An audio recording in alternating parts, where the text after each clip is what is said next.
una bendición hoy estar juntos y la razón y el propósito de comunicarnos es a fundamentar nuestras vidas, fortalecernos en la fe, con la finalidad de trasladarnos o ir recorriendo todo este periodo de contingencia en el cual nos encontramos.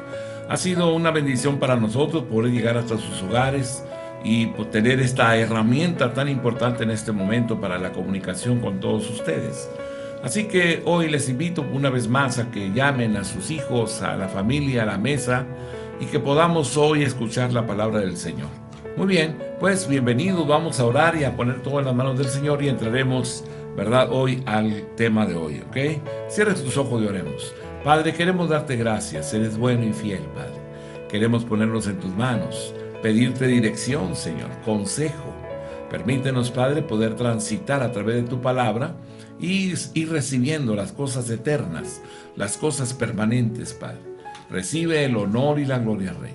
La gratitud de nuestro corazón es para ti, Rey, porque solo en ti estamos confiados, solo en ti, Señor, estamos seguros. Así que, Señor, en el nombre de Jesús, eterno Dios, que grabes en nuestra mente, en nuestro corazón, tu verdad, tu palabra. En el nombre de Cristo, nuestro Señor. Amén. Muy bien, todos son bienvenidos. Caminaremos a través de la Escritura y recordaremos un poco de lo que vimos la semana, este fin de semana pasado. El nuevo pacto es el fundamento, decíamos, de toda vida espiritual. Es el fundamento de toda vida espiritual. Y los eternos propósitos de Dios, ¿verdad?, se revelan en el nuevo pacto.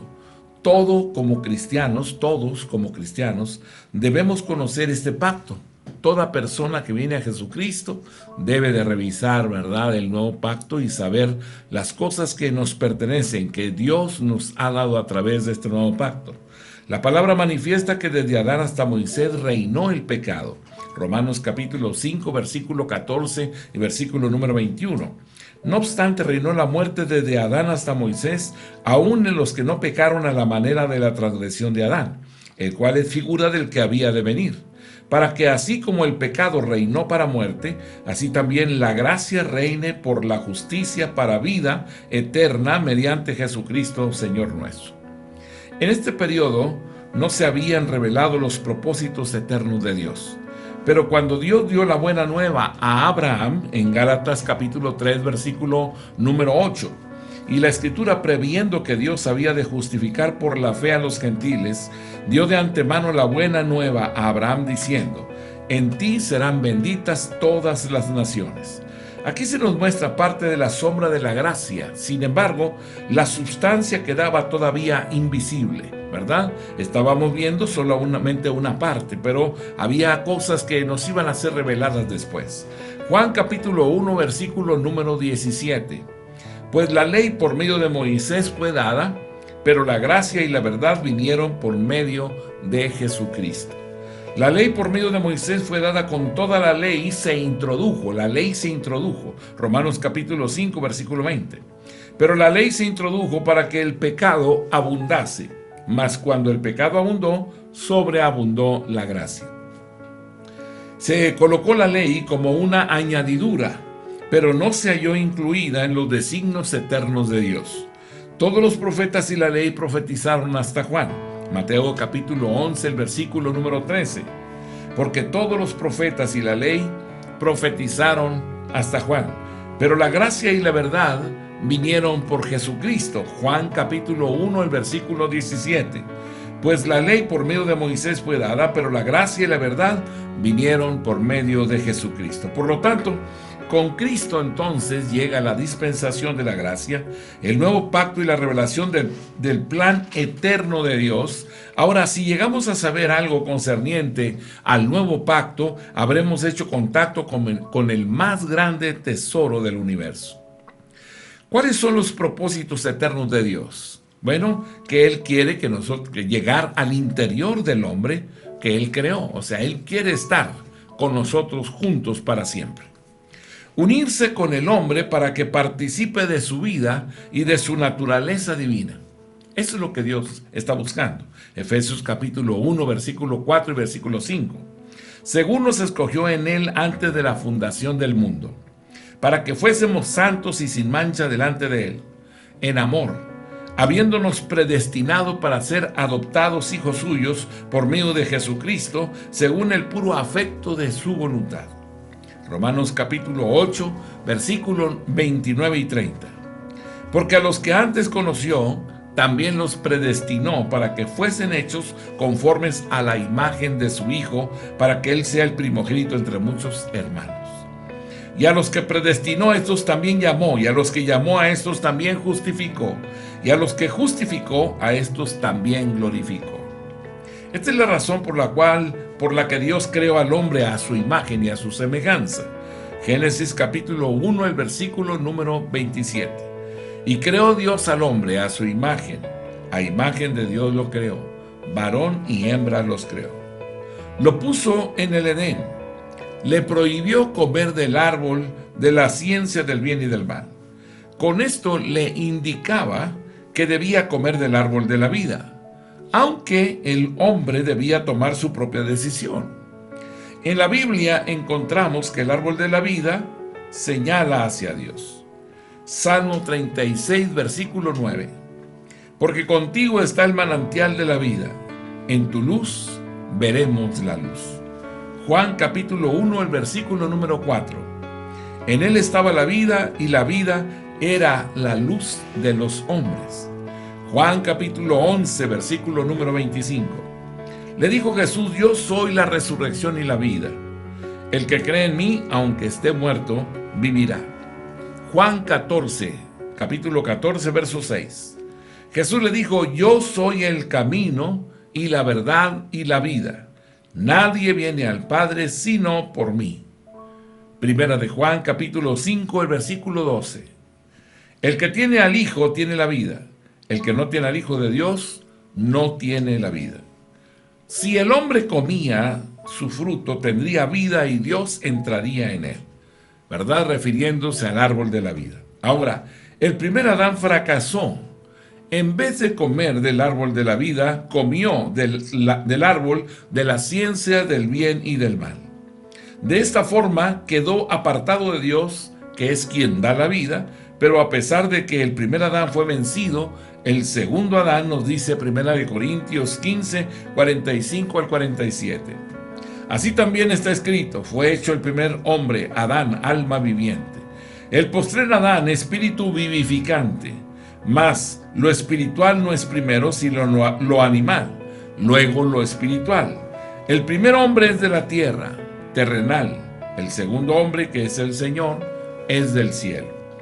Cumplió con los designios de Dios. Jesús de Nazaret, que es a la vez hombre y Dios, Dios y hombre. Él es el Verbo hecho carne y habitó entre nosotros. Juan capítulo 1, el versículo número 14. Y aquel Verbo fue hecho carne y habitó entre nosotros, y vimos su gloria, gloria como del unigénito del Padre, lleno de gracia y de verdad. A Dios nadie le vio jamás. El unigénito Hijo que está en el seno del Padre, Él le ha dado a conocer. El plan de Dios entonces es entrar en la vida del hombre hasta llegar a convertirlo en la imagen de su Hijo. En esto consiste el nuevo pacto: formarnos a la imagen de aquel que nos llamó de las tinieblas a su luz admirable. Ahora, si nosotros que somos gentiles nunca tuvimos el pacto antiguo, entonces ¿cómo podremos tener el nuevo pacto? En Hebreos capítulo 8, versículo 8.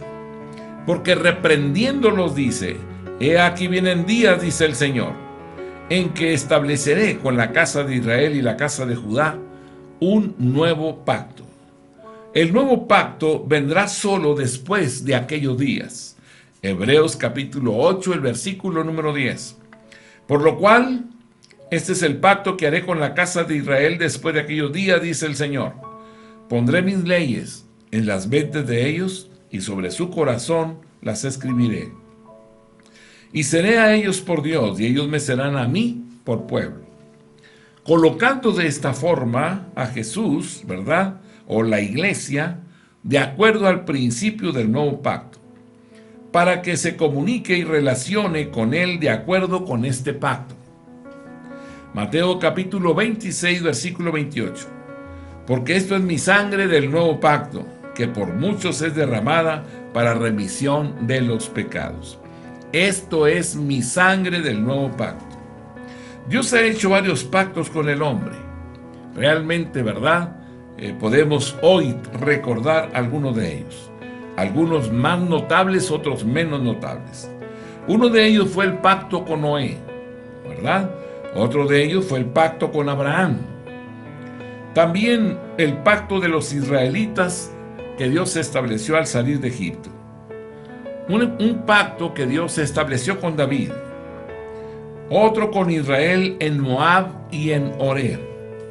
Deuteronomio 29, versículo 1. Estas son las palabras del pacto que Jehová mandó a Moisés que celebrase con los hijos de Israel en la tierra de Moab. Además del pacto que concertó con ellos en Oreb. Pero más allá de todos estos, hay un pacto que Dios estableció mediante el Señor Jesucristo. Y esto se refiere a el nuevo pacto. Y de todos estos, los más importantes son el pacto con Abraham y el nuevo pacto. El nuevo pacto sucede al pacto con Abraham a la vez que lo supera. Se nos expone en Gálatas capítulo 3 que estos dos pactos se hallan en la misma línea de pensamiento, aunque el pacto con Abraham de la ley que Dios estableció con Israel se halla entre ambos. Se tiene como el primer pacto, el pacto establecido en el monte Oreb, ¿verdad? Ahí cuando Abraham cuando Moisés se encuentra recibiendo la ley, ahí. Pero ese pacto está en intermedio entre el pacto de Abraham y el pacto de nuestro Señor Jesucristo. El pacto de Jeremías capítulo 31 al 34. Gálatas 3, 15 al 17 nos dice: hermanos, hablo en términos humanos. Un pacto, aunque sea de hombre, una vez ratificado, no lo invalida ni le añade. Ahora bien, a Abraham fueron hechas las promesas y a su simiente. No dice y a las simientes como si hablase de muchos, sino como de uno. Y a tu simiente, la cual es Cristo. Esto pues dijo: el pacto previamente ratificado por Dios para con Cristo, la ley que vino 430 años después, no lo abroga para invalidar la promesa. La ley fue añadida a causa de las transgresiones. Gálatas capítulo 3, versículo número 19. Entonces, ¿para qué sirve la ley? Fue añadida a causa de las transgresiones hasta que viniese la simiente a quien fue hecha la promesa y fue ordenada por medio de los ángeles en mano de un mediador. Romanos capítulo 5, el versículo 20.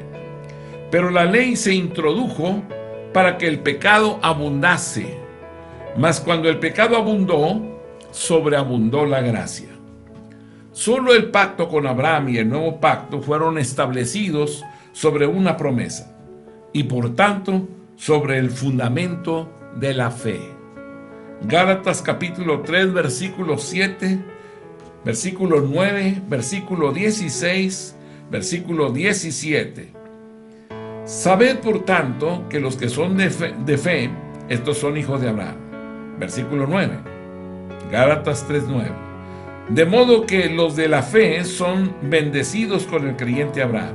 Versículo número 16, 3:16 de Gálatas. Ahora bien, a Abraham fueron hechas las promesas y a su simiente. No dice y a las simientes como si hablase de muchos, sino como de uno, y a tu simiente, la cual es Cristo. Gálatas 3:17. Esto pues digo, el pacto previamente ratificado por Dios para con Cristo, la ley que vino 430 años después, no lo abroga para invalidar la promesa. Hebreos capítulo 8, versículo 6. Pero ahora tanto mejor ministerio es el suyo, cuanto es mediador de un mejor pacto, establecido sobre mejores promesas. Bendito sea el Señor, que es bueno y fiel. El nuevo pacto nos ha dado las condiciones maravillosas que no teníamos. No éramos pueblo, Pero si has creído en Jesucristo, hay un nuevo pacto establecido en su sangre. Por eso en aquel momento en el cual se sentó con sus discípulos, ¿verdad? Y partió el pan, dijo: este es mi cuerpo que por vosotros es partido. Esta es mi sangre que por vosotras es derramada, para la remisión de los pecados. Todo aquel que ha creído en Jesucristo, ¿verdad?, se encuentra ahora siendo transformado internamente. Internamente porque el Espíritu Santo, ¿verdad?, viene y anida, vive, mora en él. Y de esa forma ahora, trabajando de una forma en el interior nuestro, va transformando nuestras vidas en la medida que nosotros, ¿verdad?, vamos sintiendo esa hambre, esa sed de Dios de aplicar su verdad, su palabra, para ponerla en práctica. Si este sentir está en ti, entonces eres un niño espiritual que está pidiendo la leche espiritual, que es la palabra de Dios. Y cuando tú empiezas a ponerla en práctica, entonces empiezas a ver una perspectiva diferente a la que tú habías visto. Hay gente clamando por cambiar sus vidas, ya están cansados. Hay gente que llora porque ya no quiere beber. Hay gente que está clamando, gimiendo porque ya no quiere drogarse. Hay gente que está llorando porque con sus acciones está destruyendo su propia familia. No quiere hacerlo, pero no se puede detener. Algo lo impulsa a seguir haciendo, porque la Escritura nos habla y nos dice que el que practica el pecado, ¿verdad?, está muerto. Así que el príncipe de la muerte, el diablo, está gobernando su vida, el espíritu que opera en los hijos de desobediencia. De esa manera entonces nosotros tenemos, ¿verdad?, la oportunidad de ser transformados por una razón, porque ahora la ley ha sido escrita en nuestra mente y en nuestro corazón, y es el Espíritu de Dios el que nos va enseñando, revelando esa palabra para que pongámosla, para que al ponerla en práctica seamos, ¿verdad?, bendecidos en el nombre del Señor. De esa manera experimentamos una vida diferente, una vida que no conocíamos. Empezamos a experimentar las cosas desde otra perspectiva. Ya no es como éramos. Ya no es porque mi padre era como es y él me heredó las cosas. Ya no. Ahora realmente estamos viviendo una vida en transformación, ¿verdad? Este pacto, ¿verdad?, pertenece, entre el pacto con Abraham y el nuevo pacto se halla el pacto con la ley. Este es el primer pacto mencionado, Hebreos capítulo 8, versículo 7. Porque si aquel primero hubiera sido sin defecto, ciertamente no se hubiera procurado lugar para el segundo. Se le llama el primer pacto, el pacto establecido de Dios, ¿verdad?, que Dios dio ahí en el monte Oreb, que dio los mandamientos y las ordenanzas de Dios. Esa fue la ley, ¿verdad? Pero el pacto al cual nos referimos, el primer pacto, fue establecido con Abraham. O pacto antiguo, abarca el Éxodo 19 hasta la muerte de Jesús. Las condiciones del pacto antiguo son recíprocas. Si los hijos guardan la ley, Dios los bendecirá, pero si los hijos violan la ley, el Señor los castigará. La ley realmente no transforma a nadie. La ley solamente nos señala el pecado y nos hace entender, nos hace ver lo imposible que es para nosotros realmente vivir para Dios. Este es el pacto antiguo, pero hay uno antes del antiguo y es el de Dios con Abraham. Y el nuevo pacto es una continuación del pacto con Abraham, no del pacto antiguo, no es el pacto de la ley. El primer pacto era defectuoso. La ley es santa, Romanos capítulo 7, verso 12. De manera que la ley a la verdad es santa y el mandamiento santo, justo y bueno. La ley es espiritual. Romanos capítulo 7, versículo número 14. Porque sabemos que la ley es espiritual, mas yo soy carnal, vendido al pecado. La ley es buena, primera de Timoteo capítulo 1, versículo 8. Pero sabemos que la ley es buena si uno la usa legítimamente. En cuanto a la función del primer pacto, por medio de la ley, es el conocimiento del pecado. Lo que hacía la ley era que nos mostraba, ¿verdad?, que realmente no había en nosotros la capacidad de obediencia. Y el libro de Efesios nos habla del espíritu que opera en los hijos de desobediencia. Que viviendo una vida religiosa, una vida donde con el esfuerzo humano tratan de cumplir con el mandamiento. Mas, sin embargo, lo único que hacían era darse cuenta que era imposible poder obedecer la ley, ¿verdad? Y eso manifestaba realmente el poder del pecado sobre el hombre, que los hombres estaban muertos en delitos y pecados, y que por más que se esforzaban no podrían jamás ser libres, ¿verdad?, para vivir una vida plena, porque la ley no nos daba el poder para vencer el pecado. Romanos 3:20, ya que por las obras de la ley ningún ser humano será justificado delante de él, porque por medio de la ley es el conocimiento del pecado. Y la ley no es de fe. Levítico capítulo 18, versículo 5. Por tanto, guardaréis mis estatutos y mis ordenanzas, los cuales haciendo el hombre vivirá por ellos. Yo, Jehová. Había que cumplir la ley para que al estar cumpliendo el mandamiento pudiéramos librarnos, pero nos dimos cuenta que realmente eso era imposible. El que hiciera estas cosas vivirá por ellas. Gálatas capítulo 3, versículo 12. Y la ley no es de fe, sino que dice, el que hiciere estas cosas vivirá por ellas. ¿Cuál era el resultado? El resultado era que era imposible vivir por la ley. La ley exigía que hiciésemos el bien, pero no daba la vida y el poder para hacerlo. ¿Por qué? Romanos 8, versículo 3. Porque lo que era imposible para la ley, por cuanto era débil por la carne, Dios, enviando a su Hijo en semejanza de carne de pecado y a causa del pecado, condenó al pecado en la carne. Así que era imposible poder vivir para Dios por causa de la carne. Pero Jesús vino y condenó al pecado en la carne. Y de esa forma entonces, ¿verdad?, crucificando nuestra carne, ¿verdad?, reconociendo la obra que Jesús hizo, ahora tienes el poder para vivir para Él. De ahí que por las obras de la ley ningún ser humano será justificado. En resumen, nada perfeccionó la ley. Hebreos capítulo 7, versículo 19. Pues nada perfeccionó la ley, y de la introducción de una mejor esperanza por la cual nos acercamos a Dios. Bendito sea el Señor, que Él vino en el tiempo correcto, justo, vino y murió en la cruz del Calvario para darnos el poder, la capacidad de poder poner por obra los mandamientos del Señor. Así fue como el antiguo pacto fue hallado defectuoso. Romanos 7, versículo 14 y versículo número 18. Porque sabemos que la ley es espiritual, mas yo soy carnal, vendido al pecado. Y yo sé que en mí, esto es, en mi carne, no mora el bien. Porque el querer el bien está en mí, pero no el hacerlo. No tengo el poder, no tengo la fuerza para poder vivir lo que Dios me está demandando.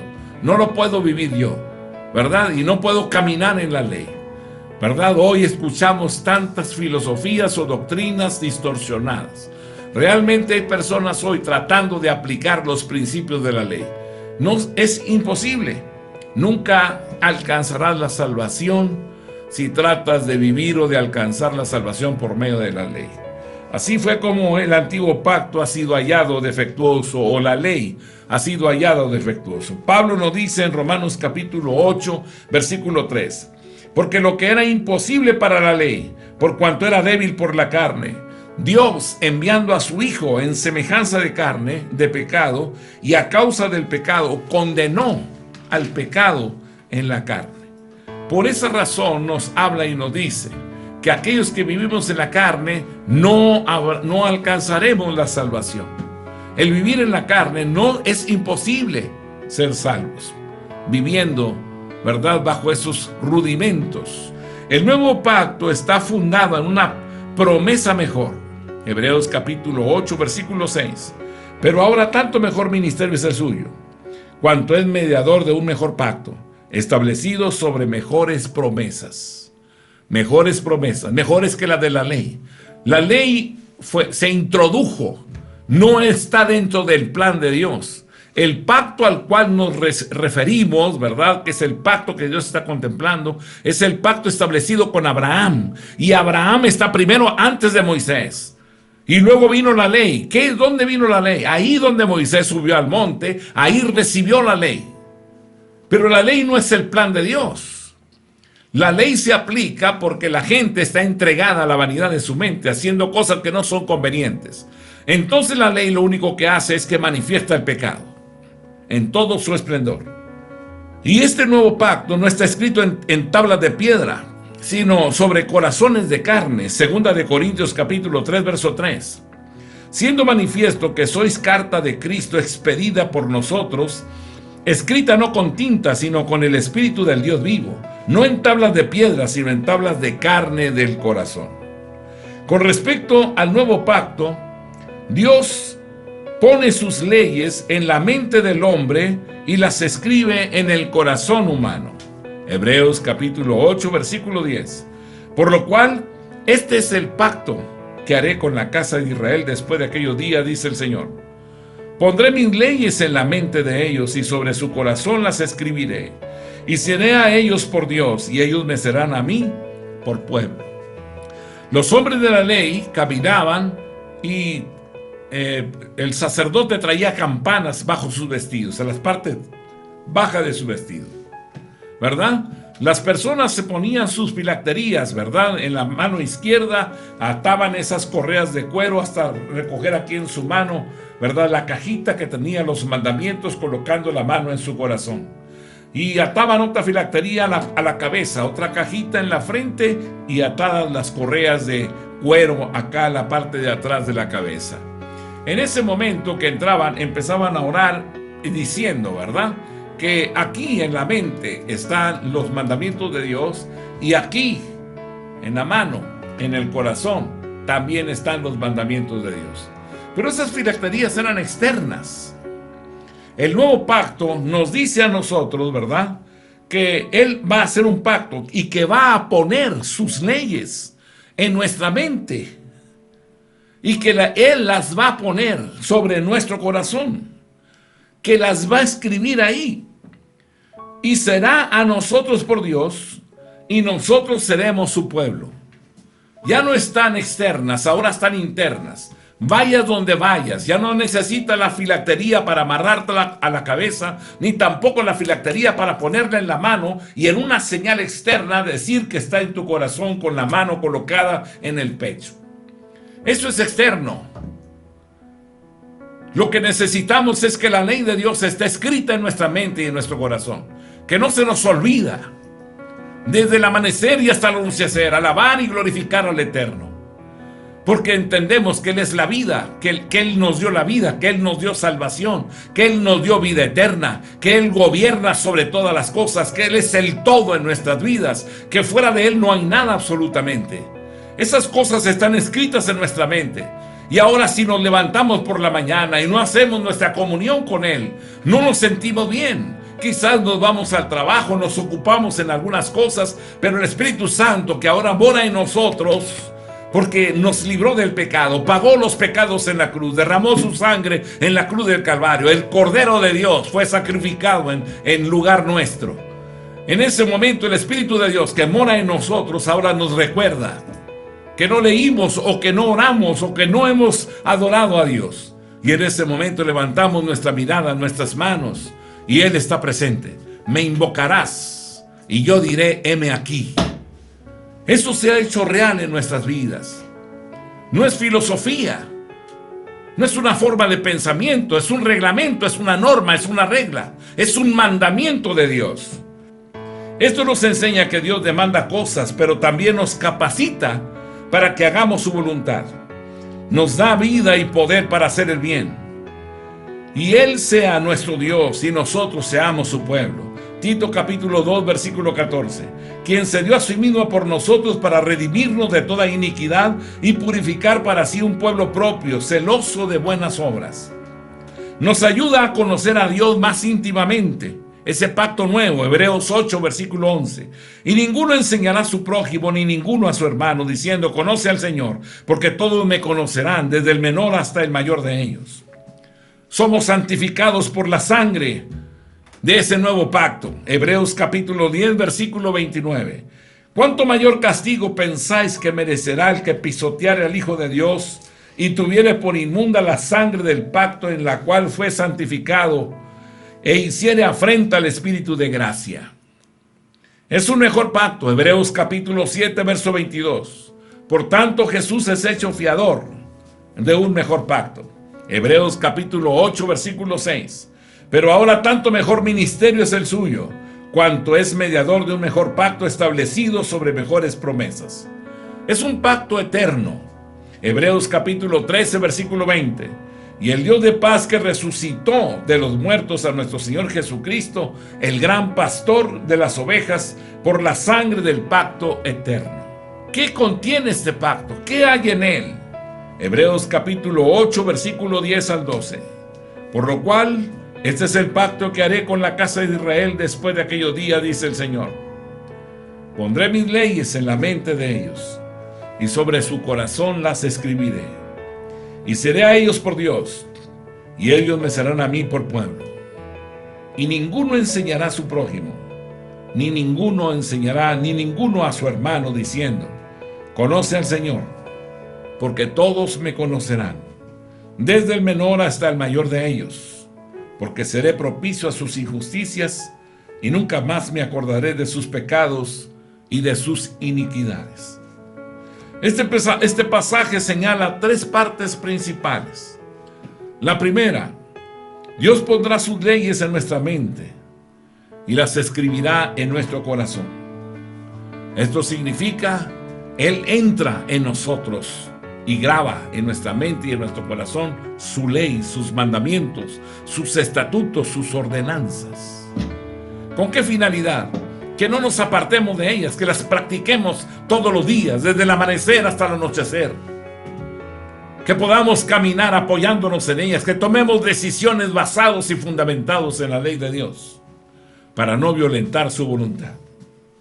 Al estar dentro de nosotros, esta ley nos capacita para conocer a Dios, sin necesidad de ser enseñados por otros. En esto consiste el conocimiento interior de Dios. La revelación, y aquellos que son guiados por el Espíritu Santo, estos son hijos de Dios. La comunión con el Espíritu Santo está ahí siempre. Y nos va dirigiendo, y nos va aconsejando, y nos va guardando. ¿Verdad? Tú guardarás en completa paz aquel cuyo pensamiento en ti persevera, porque en ti ha confiado. Dios será misericordioso con nosotros. Iniquidades y no se acordará.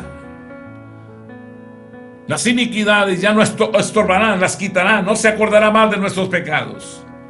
En esto consiste el perdón de los pecados. Ese perdón de pecados que viene por el nuevo pacto, por la sangre derramada en la cruz del Calvario. La purificación de nuestras almas. La vida y el poder que ahora viene y se anida en nosotros. El conocimiento y la revelación de Dios en nuestro interior. Es maravilloso hoy caminar visualizando lo que Él nos ha dado a través del pacto nuevo. Génesis 15, verso 9, verso 17 y verso 18. Veamos ahí. Génesis 15, 9. Y le dijo: tráeme una becerra de 3 años, una cabra de 3 años, un carnero de 3 años, una tórtola también y un palomino. Y tomó él todo esto y lo partió por la mitad. Y puso cada mitad una enfrente de la otra, mas no partió las aves. Y sucedió que, puesto el sol ya oscurecido, se veía un horno humeando y una antorcha de fuego que pasaba por entre los animales divididos. En aquel día hizo Jehová un pacto con Abraham diciendo: a tu descendencia daré esta tierra desde el río de Egipto hasta el río grande, el río Éufrates, la tierra de los ceneos, los ceneseos, los carboneos, los seteos, los fereceos, los refaitas, los amorreos, los cananeos, los gergeseos y los jebuseos. 10 pueblos, 31 naciones fueron derrotadas. Y el nuevo pacto que Dios estableció con su pueblo. Jeremías 31, 31 a 34. Daré mi ley en su mente, y la escribiré en su corazón, y yo seré a ellos por Dios, y ellos me serán por pueblo.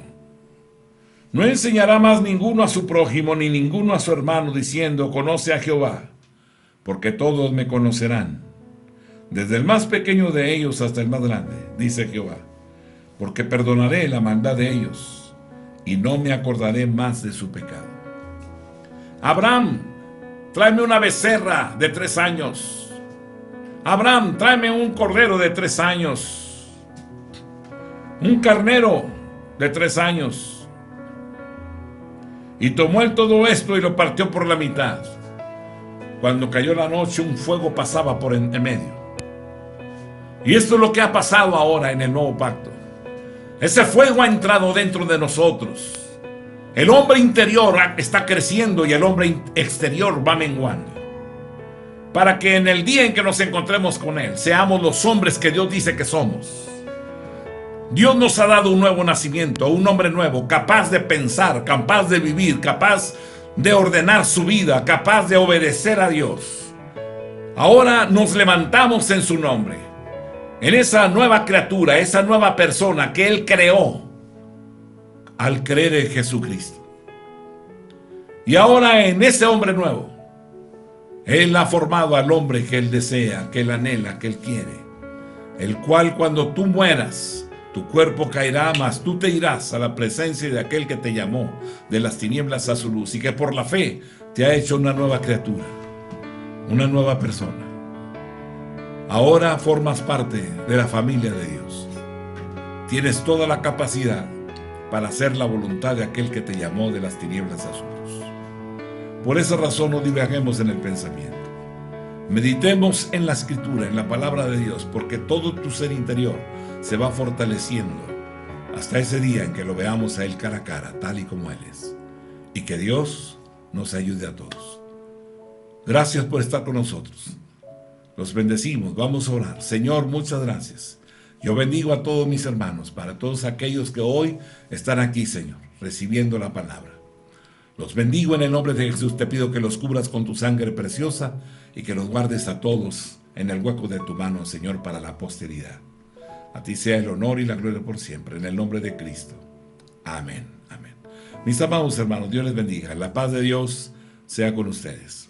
Amén.